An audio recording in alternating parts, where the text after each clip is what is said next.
নমস্কাৰ বন্ধু বান্ধৱীসকল কলিয়াবৰী একাডেমীলৈ স্বাগতম জনাইছোঁ মোৰ আগৰ ভিডিঅ'বিলাকত আপোনালোকে মৰম চেনেহ আশীৰ্বাদ দিয়াৰ বাবে সকলোলৈকে মোৰ ফালৰ পৰা আন্তৰিক ধন্যবাদ জ্ঞাপন কৰিছোঁ নতুনকৈ যিসকলে মোৰ ভিডিঅ'টো চাই আছে তেওঁলোকে মোৰ চেনেলটো ছাবস্ক্ৰাইব কৰি দিব বন্ধুসকল আহকচোন আজিৰ অংকটো চাওঁ আজিৰ অংকটো যদি 1.5x = 0.04y তেনেহ'লে y - x by y plus x = what আহকচোন বন্ধুসকল এই অংকটোনো অতি সহজে কেনেকৈ কৰে তাকে আমি চাওঁ বন্ধুসকল 1.5x = 0.04y ৰ পৰা আমি পাওঁ x by y = 0.04 by 1.5 এই দশমিকবোৰ উঠাই দিলে আমি পাম 4 by 150 তাক কটাকটি কৰিলোঁ x by y = 2 by 75 নাও আমাক উলিয়াবলৈ দিছে y - x by y plus x = what y minus x to আমি লিখিব পাৰো 1 minus x by y ঠিক তেনেকৈ y plus x to আমি লিখিব পাৰো 1 plus x by y x by y ঠাত আমি পাতিম 2 by 75 চাওক কেনেকৈ কৰিছো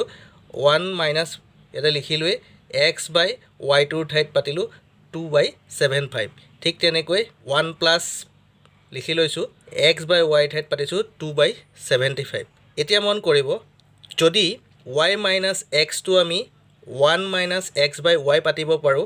y plus x to যদি আমি 1 plus x by y পাতিব পাৰো ঠিক তেনেকৈ 1 minus 2 by 75 to আমি লিখিব পাৰিম 75 minus 2 আৰু তেনেকৈ 1 plus 2 by 75 to আমি লিখিব পাৰিম 75 plus 2 এতিয়া 75 ৰ পৰা 2 গ'ল 73 পালো 75 ৰ লগত 2 যোগ কৰিলে 77 পালো এইটোই হৈ গ'ল আমাৰ উত্তৰ বন্ধুসকল অংকটো অকন দীঘলীয়া হ'ল গতিকে মই এটা শৰ্টকাট আপোনালোকৰ কাৰণে লৈ আহিছো এই অংকটো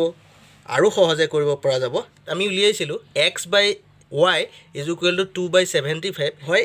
আমি ধৰি লওঁ x = 2 আৰু y = 75 বুজি পাইছেনে কথাটো এতিয়া y minus x by y plus x ত যদি x আৰু y মানবিলাক আমি বহুৱাই দিওঁ y ঠাইত 75 আৰু x ৰ ঠাইত 2 বহুৱাই দিছো সক 75 minus 2 75 plus 2 আমি ধুনিয়াকৈ লিখি ললো =